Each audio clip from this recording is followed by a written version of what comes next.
West Michigan rolls into the weekend. We're looking at temperatures continuing to rise and one light rain chance, which does not look to be like much, but it will be just enough in terms of atmospheric impact to limit our afternoon highs on Saturday. So we'll start with your lows tonight.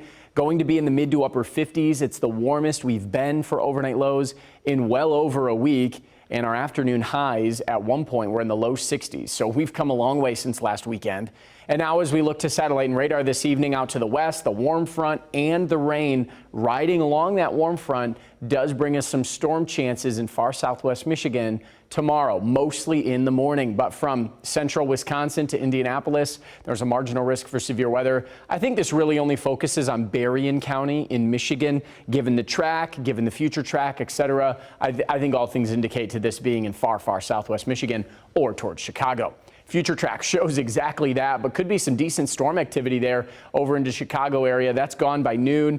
And then as we look to Saturday afternoon and evening hours, we're going to have some nice sunshine. The warm front does fade away, but it turns into just a consistent high pressure heat dome. Highs in the mid 80s on Sunday with lots of sunshine. And as we carry into Monday and Tuesday, it is going to be more of the same.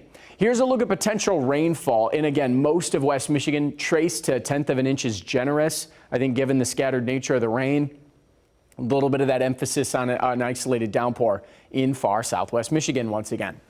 Mentioning those afternoon highs stuck in the 70s tomorrow might put a damper in the streak of 80s in September. Nonetheless, it is still going to be a very warm stretch once we get past tomorrow. Here's that heat dome building in. It's a really narrow band of heat. A negatively tilted trough drives up that heat really far north. I mean, this is going to go into the Hudson Bay, and then it's going to wrap around off to the north and east. So we're going to be in the sweet spot the next several days. It means afternoon highs are going to be in the mid to upper 80s. So here's a look at your 7-day forecast. 79 on Saturday. Again, a few showers. It will be a fairly cloudy start to the day. Sunshine should return in the evening. Lots of sun Sunday, Monday, even Tuesday. Highs 88. Tuesday's record high is 89. So we're going to be close. And then things do start to cool down towards the end of next week.